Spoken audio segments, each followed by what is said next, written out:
Assalamualaikum. Welcome to the Curiosity Club. Today is 11th July 2024. आज don में जो 3 editorial छपे हैं उनमें नंबर 1 है about population crisis, editorial number 2 है अबाउट टैक्सिंग एग्रीकल्चर और नंबर 3 है अबाउट नेग्लिजेंस एट फोर्टा। तो इसमें पहले 2 एडिटोरियल्स तो बहुत ज़्यादा इम्पोर्टेंट है, तो आइए चलते हैं, स्टार्ट करते हैं इनका। सबसे पहला हमारा एडिटोरियल है अबाउट पॉपुलेशन क्राइसिस। इसका स्टार्ट इस बात से होता है कि पाकिस्तान इस टाइम दुनिया की 5th मोस्ट पॉपुलस नेशन है और हमारी जो आबादी है वो इस टाइम तकरीबन 240 मिलियन हो चुकी है। अब इसका क्या नुकसान होता है?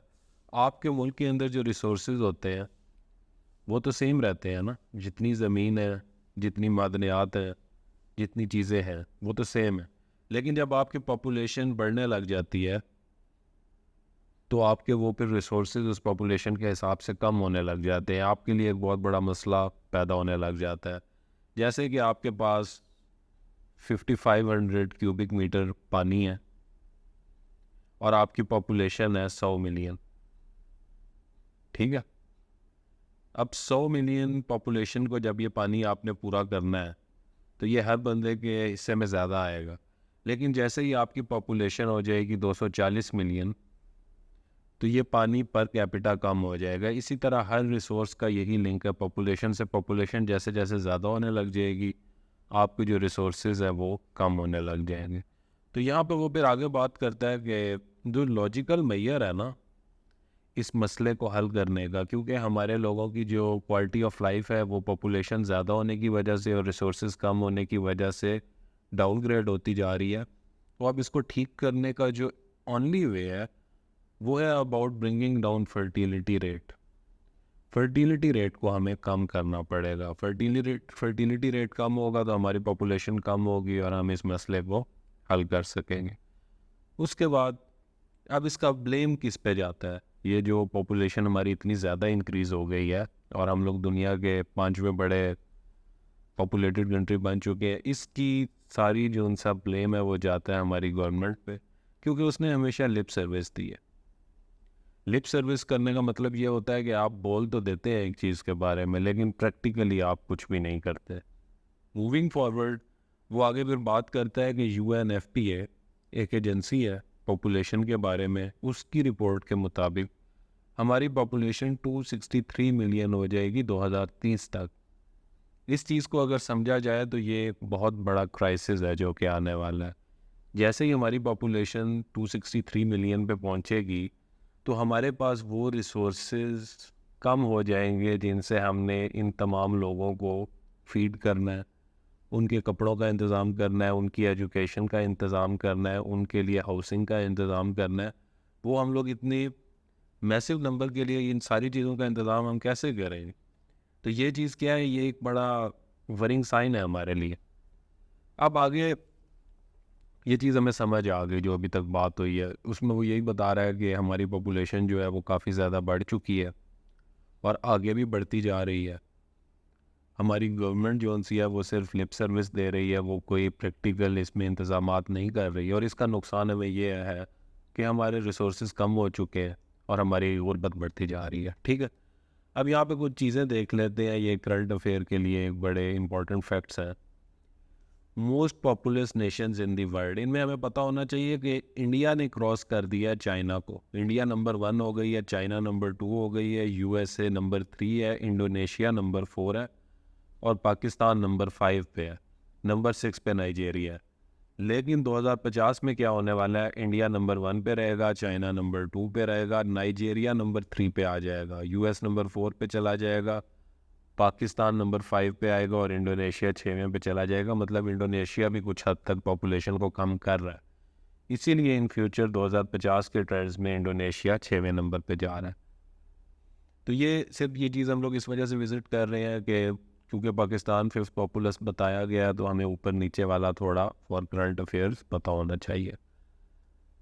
उसके बाद आगे जिक्र हुआ था UNFPA का, United nation population fund. Basically ये दोनों सेम थे। पहले यूनाइटेड नेशन पॉपुलेशन फ़ंड बनाया गया था बाद में उसको United Nations fund for population activities UNFPA बना दिया गया। इस नाम का भी पता होना चाहिए कि इससे क्या बनता है, ये पूछ लिया जाता है अक्सर। यूनिसेफ का पूछा जाता है, इसी तरह UNFPA का ही पूछा जा सकता है, United Nations fund for population activities, fund for population activities. इसका हेडक्वार्टर न्यूयॉर्क में है और 1969 में इसको बनाया गया। अब आगे चलते हैं। हम लोग पॉपुलेशन से रिलेटेड अपना एक प्लॉट ऑलरेडी डेवलप कर चुके थे। हमारा प्लॉट यही था कि पाकिस्तान की जो पॉपुलेशन है वो बहुत ज़्यादा बढ़ती जा रही है और एक टाइम अब आगे ऐसा आने वाला है कि हमारे लिए बड़ा मुश्किल हो जाएगा लोगों को सहूलतें प्रोवाइड करना। तो इस एडिटोरियल में वो आगे बात करता है कि आज वर्ल्ड पॉपुलेशन डे है। अब ये एक और बहुत इम्पोर्टेंट अफेयर आ गया है कि 11 जुलाई जो है वो हर साल वो वर्ल्ड पॉपुलेशन डे मनाया जाता है। अब हमें क्या करना चाहिए, क्योंकि आज पॉपुलेशन डे है तो हमें अपनी पॉपुलेशन, जो कि हमारा एक बहुत बड़ा मसला है जिसके बारे में बहुत कम बोला जाता है, लेकिन ये इन रियलिटी हमारा एक बहुत बड़ा प्रॉब्लम है, तो हमें इसके लिए कोई प्रोग्रेसिव और कोई सगेशियस मैनर में कोई स्टेप लेना चाहिए हमारी स्टेट और सिविल सोसाइटी को मिल के। सगेशियस वे होती है वाइस, अक्लमंदाना या क्लेवर तरीके से किसी चीज़ को हल करना, ये सगेशियस कहलाता है। ये कैसे किया जा सकता है? ये इस तरह किया जा सकता है कि आपने अगर अपनी सीरियसनेस शो करनी है तो आप एक पॉपुलेशन इमरजेंसी लगाए। जब आप पॉपुलेशन इमरजेंसी लगा देंगे मुल्क में तो फिर आप कुछ फंड्स एलोकेट करेंगे पॉपुलेशन को कंट्रोल करने के लिए, और आप फिर एफर्ट्स भी करना स्टार्ट कर देंगे पॉपुलेशन को कंट्रोल करने के लिए। अब यही चीज़ जो है ये बहुत से मुल्कों ने की है। कुछ मुल्क ऐसे थे जिन्होंने कपल्स जो उनसे थे उन पर पाबंदियाँ लगाई कि आप अपने बच्चे कम करें। कुछ और मुल्क थे जिन्होंने और भी अच्छे तरीक़ों से फैमिली प्लानिंग को इंट्रोड्यूस करवाया अपनी कंट्री में, और हमारे नेबरहुड में इस चीज़ की मिसालें मौजूद हैं। अब वो आगे हमें ये बताने लगा है कि पॉपुलेशन कंट्रोल को अगर हमने कंट्रोल करना है तो हम अपने आसपास दूसरे मुल्कों को देखें कि वो किस तरीके से अपनी पॉपुलेशन को कंट्रोल कर रहे हैं। इसी रिगार्ड में वो बताता है कि UNFPA जो उनसा पॉपुलेशन एक्टिविटीज़ के लिए एक फंड है यूनाइटेड नेशंस का, वो कहता है कि मुस्लिम मेजॉरिटी स्टेट्स हैं, जैसे टर्की है, जैसे ईरान है, जैसे बांग्लादेश है, उन्होंने तो सक्सेसफुली अपने फैमिली प्लानिंग के प्रोग्राम इम्प्लीमेंट कर दिए हैं। वो ये कहते हैं कि these countries succeeded because the state was fully supporting policies. ये कंट्रीज़ इस वजह से कामयाब हुई है कि उनकी स्टेट लिप सर्विस नहीं दे रही थी, वो पूरी तरह से उनको सपोर्ट कर रही थी। सपोर्ट करना क्या होता है कि आप पॉलिसी भी बनाते हैं, आप रिसोर्स एलोकेशन भी करते हैं उस पॉलिसी के लिए, और आप उसको इम्प्लीमेंट भी करते हैं। उसके बाद इन कंट्रीज़ में क्या होता था, यहाँ पे इंफॉर्मेशन और जो फैमिली प्लानिंग सर्विसेज है ये उनके सिटीजन्स को अवेलेबल होती थी। जब आपने लोगों से फैमिली प्लानिंग करवानी है तो आपने उसको इससे रिलेटेड इंफॉर्मेशन भी प्रोवाइड करनी है और इससे रिलेटेड सर्विसेज भी प्रोवाइड करनी है। फिर आगे बात होती है कि पाकिस्तान क्यों नहीं ये कर सकता। पाकिस्तान वो कंट्री है जिसने 1960s में इस तरह के प्लान्स को इनिशिएट किया था। ऑलरेडी अयूब खान के दौर में ये प्लान इनिशिएट हुए थे, लेकिन आगे आगे ये रुक गए। तो पाकिस्तान भी कर सकता है, यकीनन कर सकता है, अगर एक हमारे अंदर पॉलिटिकल विल और एक सोसाइटल विल पाई जाए इसके बारे में। तो उसके बाद दरमियान में वर्ल्ड पॉपुलेशन डे आ गया था, तो इसको हम हाईलाइट करते हैं कि 11 जुलाई को वर्ल्ड पॉपुलेशन डे मनाया जाता है। ये हर किसी को पता होना चाहिए। UNDP ने ये दिन डेजिग्नेट किया था और 1989 के बाद से इस दिन को मनाया जाता है 11 जुलाई को। अब आगे चलते हैं, आगे क्या बात होती है। उसके बाद एक बिगेस्ट फैक्टर की बात होती है कि वो कौन लोग हैं जिनके थ्रू आप इस काम को इम्प्लीमेंट करवा सकते हैं पॉपुलेशन कंट्रोल का। तो पाकिस्तान में तो पॉलिटिकल पार्टीज़ हैं और क्लर्जी, और मोर इम्पॉर्टेंटली क्लर्जी को इंगेज करना बहुत ज़्यादा ज़रूरी है। जो रिलीजियस फैक्शन है, जो हमारे रिलीजियस लीडर्स हैं, उनको इंक्लूड किए बगैर ये काम नहीं किया जा सकता। क्यों? क्योंकि पाकिस्तान का एक अपना सोशल स्ट्रक्चर है। हमारे सोशल स्ट्रक्चर में जो लोग पावर विल्ड करते हैं वो या तो उलेमा होते हैं, या वो हमारे ट्राइबल एल्डर्स होते हैं, या वो हमारे कम्युनिटी लीडर्स होते हैं। ये लोग हमारी सोसाइटी में पावरफुल होते हैं। इनको इंक्लूड अगर हम लोग करें तो हम लोग बड़े शहरों से लेकर छोटे कस्बों तक इस चीज़ को इम्प्लीमेंट कर सकते हैं। यहाँ पे उसने हैमलेट वर्ड का जिक्र किया है। हैमलेट का मतलब होता है छोटे कस्बे। ये वर्ड मशहूर हुआ था, एक प्ले था शेक्सपियर ने लिखा था हैमलेट, तो उसके बाद से ये वर्ड काफ़ी ज़्यादा मशहूर हो गया। तो ये भी पता होना चाहिए, अक्सर पूछा जाता है कि हैमलेट ने किसने लिखा था, शेक्सपियर ने लिखा था। वैसे इसका मतलब ये होता है कि जो छोटे कस्बे होते हैं उनको हैमलेट कहा जाता है। और हमने अगर अपनी बिग सिटीज़ से लेके छोटे कस्बों तक फैमिली प्लानिंग को इम्प्लीमेंट करना है तो हमें ज़रूरत है, हमें रिलीजियस लीडर्स की ज़रूरत है, हमें ट्राइबल एल्डर्स की ज़रूरत है और हमें कम्युनिटी लीडर्स की भी ज़रूरत है। उसके बाद आगे बात आ जाती है, अगर आपने इन प्रोग्राम्स को सक्सेसफुल बनाना है तो जो लेडी हेल्थ वर्कर्स हैं वो भी इस काम की लिंचपिन होती हैं। उनके थ्रू आप क्या कर सकते हैं? उनके थ्रू एक तो आप लोगों को इंफॉर्मेशन प्रोवाइड करते हैं, इसके अलावा आप उनके थ्रू लोगों को रिप्रोडक्टिव हेल्थ सर्विसेज भी प्रोवाइड करते हैं। तो ये एक बड़ी इम्पोर्टेंट चीज़ होती है पॉपुलेशन कंट्रोल के अंदर। उसके बाद एक बहुत ही इम्पोर्टेंट फैक्टर इसके बाद यहाँ पे इसको डिस्कस किया गया है पॉलिसी लेवल पे। पॉलिसी लेवल पे हमारी लार्ज पॉपुलेशन होने की वजह क्या है? यहाँ पे एक बहुत बड़ा मसला बताया कि जो हमारा एनएफसी अवार्ड है उसमें एक फार्मूला है, उस फार्मूले में जिस प्रोविंस की 82% उस फार्मूले में पॉपुलेशन देखी जाती है और उसके अकॉर्डिंग हर प्रोविंस को रिसोर्सेज दिए जाते हैं। तो हमारी जो प्रोविंशियल एडमिनिस्ट्रेशन है वो तो चाहती है कि हमारी पॉपुलेशन बढ़े ताकि जो हमारा सेंटर है वो रेवेन्यू इकट्ठा करे और उसके बाद वो हमें दे दे। तो अगर आपको एक बैलेंस्ड फ्यूचर चाहिए तो आपको इस चीज़ के ऊपर भी कंट्रोल करना पड़ेगा, नहीं तो जो आपका एनएफसी अवार्ड जिस तरह का चल रहा है उसमें तो फिर पॉपुलेशन बढ़ती जाएगी और काम ख़राब होता जाएगा। अब ये आर्टिकल ख़त्म हो गया है, इसका एक क्विक ओवरव्यू करते हैं कि इसमें हमने क्या क्या चीज़ें देखी हैं। इस आर्टिकल के आज लिखे जाने की वजह थी कि आज 11 जुलाई है और आज वर्ल्ड पॉपुलेशन डे है। उसके बाद एक रिपोर्ट आती है जो कि एक बहुत इंपॉर्टेंट फैक्ट है। यूएनएफपीए ने कहा है कि हम पाकिस्तान की आबादी 256 मिलियन हो जाएगी 2030 तक। अब जब ये रिपोर्ट आई है तो उससे हमें ये पता चला है कि पाकिस्तान पे तो एक और बहुत बड़ा क्राइसिस आने वाला है जो कि ऑलरेडी चल भी रहा है पॉपुलेशन का। हमारी पॉपुलेशन इतनी ज़्यादा हो जाएगी, रिसोर्सेज कम होंगे, तो हम इस चीज़ को कैसे मैनेज करेंगे? इसे मैनेज करना तो बहुत ज़रूरी है। फिर मैनेज करने पे बात आती है तो पाकिस्तान को चाहिए, एडिटोरियल में जिक्र होता है कि जिस तरह हमारे नेबरहुड में और कुछ इस्लामिक स्टेट्स हैं जैसे कि टर्की हो गई, बांग्लादेश हो गया, ईरान हो गया, उन्होंने जिस तरीके से पॉपुलेशन को कंट्रोल किया है हमें भी करना चाहिए। उससे हमें यह सबक मिलता है कि हमें अपनी पॉलिटिकल पार्टीज़ और क्लैरिक्स और जो हमारे ट्राइबल सोसाइटीज़ के अंदर जो जो लोग पावर एक्सरसाइज करते हैं हमें उन लोगों को इंक्लूड करना चाहिए इसके अंदर। फिर हमें क्या करना चाहिए? इन तमाम लोगों को इंक्लूड करके हमें लोगों को इंफॉर्मेशन प्रोवाइड करनी चाहिए अबाउट रिप्रोडक्टिव हेल्थ। ये सब कुछ हम करेंगे तो हम इस मसले को हल कर सकते हैं। उसके बाद पॉलिसी लेवल पे भी हमें एक मसला कॉन्स्टिट्यूशनल लेवल पे भी हल करना चाहिए। हमारे एनएफसी अवार्ड के अंदर भी एक मसला है, उसको देखते हैं हमारा क्या मसला है एनएफसी अवार्ड के अंदर। एनएफसी अवार्ड जो हमारा फेडरल पैसे इकट्ठे करता है ना, उसके बाद वो हमारे प्रोविंसेस को शिफ्ट करता है through NFC award.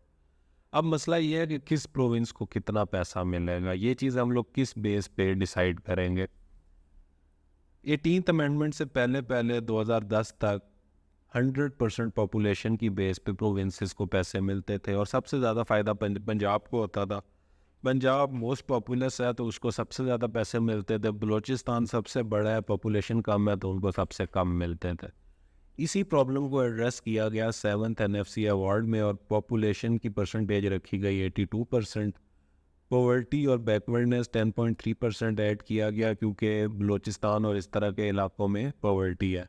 Revenue generation को भी ऐड किया गया क्योंकि सिंध के अंदर अब जैसे कराची है वो बहुत ज़्यादा रेवेन्यू जनरेट करता है तो उनको भी इंक्लूड किया जाए। इनवर्स पॉपुलेशन डेंसिटी ये भी बलूचिस्तान के लिए ऐड किया गया। तो अब हुआ क्या, अभी भी 82% जो सा है वो पॉपुलेशन की बेस पे फंड्स मिलते हैं।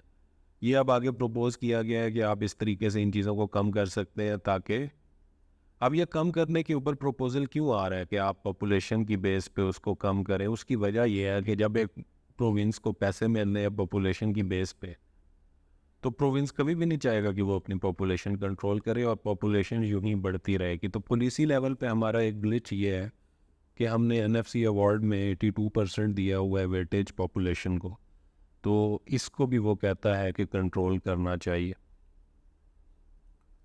तो ये हमारा आर्टिकल था जिसमें पाकिस्तान के पॉपुलेशन क्राइसिस को एक बड़े अच्छे तरीके से डिस्कस किया गया। ये इसका फ्लो चार्ट है। तो अब चलते हैं अगले आर्टिकल की तरफ। आज आगे किस पे बात हुई है?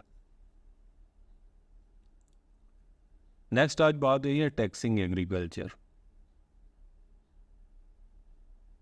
यहाँ पे हमें एक बात क्लियर होनी चाहिए कि पाकिस्तान में ना इकॉनमी का क्राइसिस चल रहा है, ठीक है।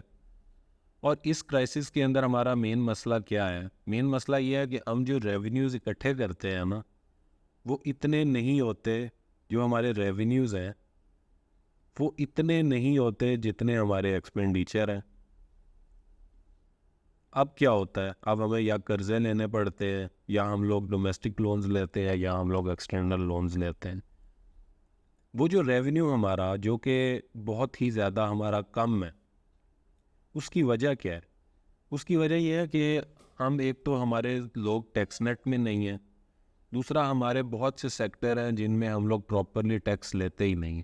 इस बारे में ये आर्टिकल है और इसमें बात यही हो रही है कि पाकिस्तान में हमने जो रेवेन्यू को बढ़ाना है उसके लिए क्या क्या तरीके हो सकते हैं। तो उन तरीक़ों में से एक बहुत ज़्यादा इम्पॉर्टेंट तरीका, बीइंग एन एग्रेरियन कंट्री, वो हमारा टैक्सिंग एग्रीकल्चर है। वो स्टार्ट करता है बात को कि हमारी इनएबिलिटी, कि हम लोग टैक्स रेवेन्यू हम प्रॉपरली इकट्ठा नहीं कर सकते, उसकी वजह से हमारा फिस्कल डेफिसिट होता है। फिस्कल डेफिसिट वही होता है जो हमने यहाँ डिस्कस किया है कि हमारे एक्सपेंडिचर होते हैं और हमारा रेवेन्यू होता है। जब हमारे एक्सपेंडिचर ज़्यादा होते हैं और रेवेन्यू कम होता है तो हम लोग फिस्कल डेफिसिट में चले जाते हैं। फिर ये जो इस तरह का फिस्कल डेफिसिट होता है उसको हम लोगों को कंट्रोल करने के लिए डोमेस्टिक और एक्सटर्नल लोन्स लेने पड़ते हैं, और वो फिर लोन्स लेते लेते एक टाइम ऐसा आता है कि बिल्कुल ही काम ख़राब हो जाता है कंट्री का। तो करंट एडमिनिस्ट्रेशन हमारी ने क्या किया है? हमारी करंट एडमिनिस्ट्रेशन ने अब कोशिश किया कि हम अपना टैक्स टू जीडीपी रेशो बढ़ाएंगे। कितना बढ़ाएंगे? 3% बढ़ाएंगे। पहले हमारा टैक्स टू जीडीपी रेशो 9.5% था, अब हम उसको 13% कर देंगे, क्योंकि इस बार हमारा जो टैक्स कलेक्शन का टारगेट है वो बहुत ज़्यादा है। इस बार हम लोगों का 13 ट्रिलियन टारगेट है टैक्स कलेक्शन का। तो इसके लिए अब हुकूमत के लिए ज़रूरी है कि इस किस्म के स्टेप लेने पड़ेंगे। हमारा 18 ट्रिलियन का बजट आया है और 13 ट्रिलियन हम लोग टैक्स कलेक्ट करने जा रहे हैं इस बार। तो अब ये बढ़ाने की हमें क्यों ज़रूरत है? क्योंकि हम लोगों ने दोबारा जाना है आईएमएफ के पास, और आईएमएफ के पास अगर हम लोगों ने जाना है तो हमें ये आईएमएफ की कंडीशन भी है कि आप अपना टैक्स टू जीडीपी रेशो बढ़ाएं। आगे वो बात करता है कि few believe it can do without taxing every sector of economy equitably. हम ये टैक्स टू जीडीपी रेशो उस टाइम तक नहीं बढ़ा सकते जब हम लोग अपने हर सेक्टर को इक्विटेबल तरीके से टैक्स ना करें। और जो एग्रीकल्चर है इस टाइम पे वो हमारा एक पोटेंशियल एरिया है। ये वो एरिया है जिसके ऊपर अगर हम लोग फोकस करें तो हमें टैक्स टू जीडीपी रेशो बढ़ाने में बहुत ज़्यादा फ़ायदा होगा। क्यों? क्योंकि ये सेक्टर सिर्फ लेस देन 0.1% टैक्स इकट्ठा करता है। ये इतना कम टैक्स इकट्ठा करता है, हालांकि हमारी इकॉनमी का 25%, 1/4 ऑफ जीडीपी जो है वो एग्रीकल्चर से होता है, ठीक है। और वो सिर्फ 0.1% हमें टैक्स इकट्ठा करके देता है। क्यों? ऐसा क्यों है? क्या वो वजह आगे बताता है कि यहाँ पे हमारे लैंड लॉर्ड्स हैं, जो बड़े बड़े ज़मींदार हैं, वो टैक्स देना नहीं चाहते, और उन लोगों की बड़ी पावर है, उन लोगों का एक बड़ा पॉलिटिकल क्लाउड है, उनके जानने वाले लोग असम्बलियों में भी हैं, तो वो कभी भी एग्रीकल्चर पे टैक्स नहीं लगने देते। तो अगर हमें ये अपने टैक्स रेवेन्यू बढ़ाने हैं तो हमें एग्रीकल्चर पे टैक्स तो लगाना पड़ेगा। आगे यहाँ पे भी उसने कंपैरिजन ड्रॉ किया है कि एग्रीकल्चर की इनकम पे ज़्यादा से ज़्यादा 15% टैक्स है, और जो लोग सैलरी वाले लोग हैं उन पे 39% इस टाइम टैक्स है। तो ये एक बहुत बड़ी डिस्क्रिपेंसी है और हमें इसको हल करना चाहिए। अभी तक इस आर्टिकल में हमें ये समझ आई कि हमारी टैक्स कलेक्शन लो है, इसकी वजह से हम पे फिस्कल डेफिसिट आ जाता है, हमारे एक्सपेंडिचर ज़्यादा होते हैं, हमारा रेवेन्यू कम इकट्ठा होता है। रेवेन्यू जब कम इकट्ठा होता है तो हम लोग डेट लेते हैं, हम लोग डोमेस्टिक डेट भी लेते हैं, फ़ॉरेन भी लेते हैं। फ़ॉरेन में हम लोग IMF, world bank, China countries जो उनसे हैं डिफरेंट, हम उनसे लेते हैं। डोमेस्टिक में हम लोग अपने बैंक से लेते हैं, उसके अलावा हम लोग IMF के पास जाते हैं। अब क्या है कि इन सारी चीज़ों को रिवर्ट करने के लिए हमें अपना टैक्स टू GDP रेशो बढ़ाना है, जिसमें हम लोग एग्रीकल्चर के थ्रू कर सकते हैं। लेकिन एग्रीकल्चर का मसला क्या है, हमारा एग्रीकल्चर हमारा 25% GDP इकट्ठा होता है। 25% हमारे मुल्क का GDP जो उनसा है वो एग्रीकल्चर सेक्टर से रिलेटेड है, लेकिन हम लोग उस सेक्टर को जो टैक्स कर रहे हैं वो सिर्फ 0.1% कर रहे हैं। क्यों हम लोग उस सेक्टर को इतना कम टैक्स कर रहे हैं? उसकी वजह ये है कि वहाँ पे जो फ्यूडल लॉर्ड्स हैं उनके वेस्टेड इंटरेस्ट्स हैं, वो लोग पावरफुल है, उनका एक क्लाउड है और वो ये काम नहीं होने देते। अब आगे चलता है।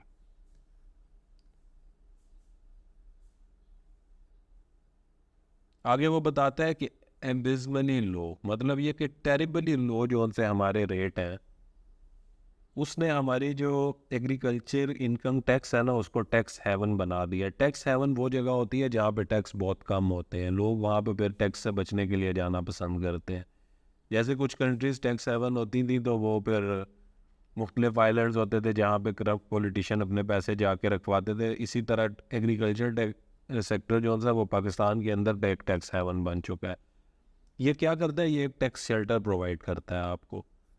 टैक्स शेल्टर का क्या मतलब है कि एक बंदा है जिसकी ज़मीनें भी हैं और शुगर मिल भी है या कोई और बहुत बड़ा बिजनेस है, वहाँ उसको टैक्स लगेगा, एग्रीकल्चर सेक्टर पे उसे टैक्स नहीं लगेगा। अब वो क्या करेगा, वो कोशिश ये करेगा कि वो अपने पैसे उस शुगर मिल या कहीं और से डाइवर्ट करके एग्रीकल्चर के शो कराए, क्योंकि इस पे तो टैक्स लगना ही नहीं है। तो यहीं पे वो बात बता रहा है कि लोग अपने जो टैक्स होते हैं उनको ट्रांसफ़र करने के लिए भी इस टैक्स हेवन को यूज़ कर रहे हैं। उस टाइम तक ये पॉसिबल नहीं है जब तक हम लोग एग्रीकल्चर इनकम टैक्स को ट्रांसफ़र ना कर दें अंडर सेंटर, क्योंकि हमारे जो प्रोविंसेस हैं वो तो टैक्स इस पे इकट्ठा नहीं कर रहे। हमें चाहिए कि हम लोग इसे सेंटर के अंडर भेजें ताकि सेंटर एग्रीकल्चर से टैक्स कलेक्ट करे और फिर उसको बांटे बाकी उसमें। तो ये एक वो उसका हल बता रहा है। लेकिन अगर हमें ये करना है, हमें अगर एग्रीकल्चर पर टैक्स लगाना है और इसे सेंटर के अंडर भेजना है, तो हमें NFC फोरम पे हमें एक कंसेंसस चाहिए और हमें एक कॉन्स्टिट्यूशनल अमेंडमेंट चाहिए, जो कि एक बहुत मुश्किल काम है। तो जब तक ऐसा नहीं होता तब तक प्रोविंसेस को चाहिए कि वो FBR से सीखें और अपने जो उनसे वो टैक्स बढ़ाने की कोशिश करें। तो इस आर्टिकल में बेसिकली जो बात हो रही है वो ये हो रही है कि एग्रीकल्चर सेक्टर हमारा एक टैक्स हेवन बन चुका है, मतलब एक ऐसा एरिया जहाँ पे आप टैक्स से बचे रहेंगे।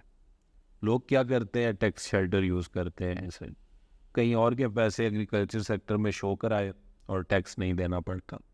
आगे क्या होता है, अब हमें अगर एग्रीकल्चर सेक्टर से अपनी टैक्स बढ़ाना है तो हमें फेडरल टैक्स रेट जो उनसे हैं एग्रीकल्चर पे वो डालने पड़ेंगे। और अगर फेडरल टैक्स रेट हमें डालने हैं तो हमें एग्रीकल्चर को शिफ्ट करना है from provincial subject to central subject. ये करने के लिए हमें NFC फोरम पे तमाम लोगों का कंसेंसस चाहिए होगा और एक कॉन्स्टिट्यूशनल अमेंडमेंट चाहिए होगी। बेसिकली ये बंदा 18वीं तरमीम को रिवर्स करने के हक में है। ये भी एक तरीका है, क्योंकि इसकी वजह से प्रोविंसेस को बहुत ज़्यादा पैसा जाने लग गया, सेंटर के पास ऑलरेडी पैसा कम है और सेंटर ने बहुत चीज़ों के लिए पे करना होता है। इवन प्रोविंसेस को भी सेंटर ही टैक्स इकट्ठे करके दे रहा है, तो ये प्रॉब्लम बनती है, इसलिए ये नैरेटिव भी पाया जाता है। लेकिन इसका दूसरा तरीका भी ये कहा जा सकता है कि प्रोविंसेस को चाहिए कि वो सिंसियर हों और वो अपना टैक्स ज़्यादा से ज़्यादा इकट्ठा करने की कोशिश करें। जैसे अभी पंजाब को इतने ज़्यादा पैसे सेंटर से मिल गए हैं, तो वो इस बारे में सीरियस ही नहीं है कि हम लोग अपना टैक्स कलेक्ट करें ज़्यादा से ज़्यादा। लेकिन ऐसा होना नहीं चाहिए। होना यह चाहिए कि या तो प्रोविंसेस अपनी टैक्स कलेक्शन बढ़ाएं, अदरवाइज़ फिर इस तरह के सेक्टर जो उनसे है वो सेंट्रल गवर्नमेंट के अंदर चले जाएँ अगर प्रोविंसेस ये काम नहीं करते हैं तो। ओवरऑल हमें ये आइडिया मिल गया है कि इस टाइम हमारा जो 0.1% टैक्स जो कि एग्रीकल्चर से इकट्ठा होता है वो एक बहुत बड़ी प्रॉब्लम है हमारे लिए। अगर एक सेक्टर हमारा 1 क्वार्टर को रिप्रेजेंट करता है तो उसकी उससे टैक्स कलेक्शन भी अच्छी होनी चाहिए। और बीइंग एन एग्रेरियन इकॉनमी, हमें एग्रीकल्चर सेक्टर से टैक्स इकट्ठा करना चाहिए। उसके बाद हमारा आज का लास्ट आर्टिकल है नेग्लिजेंस ऑफ फोटा। अब सबसे पहले तो ये है कि फोटा है क्या। फोटा है Punjab human organ transplant authority. Human organ transplant authority वो होती है जो कि इस चीज़ को रेगुलेट करती है कि जो ह्यूमन ऑर्गन्स हैं, जैसे कि आई हो गई, किडनी हो गई और इस किस्म के ऑर्गन्स हो गए, उनको अगर ट्रांसप्लांट करना है तो उसका लॉफुल तरीका क्या है, ताकि ये दो नंबरी ना हो सके इसमें। लेकिन अभी क्या हुआ है, अभी एक मसला पकड़ा गया है। मसला ये पकड़ा गया है कि 1.5 साल से हमारे फोटा का कोई हेड ही नहीं था। इसका मतलब ये है कि हमारी गवर्नमेंट इस बारे में सिंसियर नहीं है। दूसरी चीज़ ये है कि उनका जो एक डायरेक्टर जनरल है उसको अनकॉन्स्टिट्यूशनली 6 टर्म्स की एक्सटेंशन भी दी गई। अब जो फोटा एक्ट है वो तो ये कहता है कि आपकी रेगुलर अपॉइंटमेंट्स होनी चाहिए, लेकिन हो क्या रहा है कि एक ही बंदा बड़े अरसे से उसका चेयरमैन रहा है और फिर उसके बाद 1.5 साल से उसका कोई हेड ही नहीं रहा। तो इस सेक्टर के अंदर हालांकि एजुकेटेड लोग, डॉक्टर, एडमिनिस्ट्रेटर और इस किस्म के लोग हैं, लेकिन फिर भी इसके अंदर बड़े 2 नंबर काम हो रहे हैं। तो इसको कंट्रोल करना बहुत ज़्यादा ज़रूरी है। इस सेक्टर के अंदर फेवरेटिज़म नहीं होना चाहिए। जो 6 टर्म्स एक ही बंदे ने यहाँ पे रूल किया है, उसका मतलब यही है कि फेवरेटिज़म है। जब ये चीज़ें होंगी तो फिर ये चीज़ रेगुलेट तो अच्छे तरीके से नहीं होगी, फिर ऑर्गन्स तो इलीगली बिकेंगे। तो अभी जो कहते हैं कि जो डीजी रहा है वो, उसके अलावा एक हेड था यूरोलॉजी डिपार्टमेंट का भी। तो इस तरीके से लोग दो दो ऑफिसेज़ को जब हेड करते हैं तो वो फिर किसी एक जगह पे भी अपनी प्रॉपर वो नहीं दे सकते, केयर नहीं कर सकते एक जगह की। फिर वो मोस्ट ट्रबलिंग चीज़ बताता है इसमें कि फोटा अपीयर्स कंप्रोमाइज्ड, क्योंकि एक सिग्निफिकेंट स्केल पे पंजाब में जो सा अपसर्ज देखा गया है इनलीगल ऑर्गन ट्रैफिकिंग का। इनलीगल तरीके से जो लोगों के ऑर्गन्स बेचे जाते हैं वो पंजाब में बड़ा है। रैकेट कहते हैं वो ग्रुप और गैंग जो कि इस काम को करते हैं, और वो मोस्टली जब इकनॉमिक हालत मुल्क की बुरी होती है तब इस काम को ज़्यादा करते हैं। तो पाकिस्तान में ये चीज़ जो हो रही है ये गलत है, और पाकिस्तान में इकॉनमी तो वीक जा रही है, लेकिन हमें ऐसी चीज़ों को बढ़ने नहीं देना चाहिए। इसका जो पूरा का पूरा इसकी जो वो है ज़िम्मेदारी वो हमारी गवर्नमेंट पे आती है, क्योंकि गवर्नमेंट जब नेग्लिजेंस करती है तभी इस किस्म के जो इलीगल लोग होते हैं वो ऑपरेट करते हैं विद इम्प्यूनिटी। तो गवर्नमेंट को इसको रोकना चाहिए। गवर्नमेंट को चाहिए कि एक कोऑर्डिनेटेड, विजिलेंट और इफ़ेक्टिव अप्रोच अप्लाई करे इसके लिए, ताकि कोई राइट लीडर हो जो कि इस काम को अच्छे तरीके से रेगुलेट करे। तो यहीं पे अब लास्ट में वो बात कर रहा है कि अगर लॉ मेकर्स हमारे इस चीज़ को सीरियस नहीं लेंगे तो पाकिस्तान दोबारा से एक ऑर्गन टूरिज्म डेस्टिनेशन बन जाएगा। मतलब लोग यहाँ पे इनलीगल ऑर्गन्स ख़रीदने के लिए आएंगे, और ये चीज़ पाकिस्तान के सॉफ्ट इमेज के लिए कभी भी अच्छी नहीं होगी। इससे पाकिस्तान की रेपुटेशन और ज़्यादा ख़राब होगी। तो ये आर्टिकल इतना ज़्यादा इंपॉर्टेंट नहीं है। इसमें फोटा की बात की गई है जो कि ह्यूमन ऑर्गन ट्रांसप्लांट अथॉरिटी है, कि उसके अंदर या तो कोई हेड 1.5 साल से था ही नहीं, और अगर होता है तो 6-6 साल एक ही बंदा रहता है। उसकी वजह से क्या होता है कि पाकिस्तान में ये चीज़ रेगुलेट हो नहीं सकती अच्छे तरीके से, और बढ़ती जाती हैं इलीगल ऑर्गन ट्रांसप्लांट्स। तो गवर्नमेंट को चाहिए कि इसकी सुपरविजन अच्छे तरीके से करे, ताकि पाकिस्तान दोबारा से एक ऐसा कंट्री ना बन जाए जहाँ पे लोग इलीगल इस तरह के कामों के लिए आएँ। क्योंकि अगर लोग इस तरह के कामों के लिए आएंगे तो पाकिस्तान के इमेज जो है वो बहुत ज़्यादा ख़राब होगा। तो ओवरऑल यही बात है जो कि इस आर्टिकल में डिस्कस की गई है। बाकी इंशाल्लाह कल मिलेंगे, कल के 3 एडिटोरियल्स के साथ। अल्लाह हाफिज़।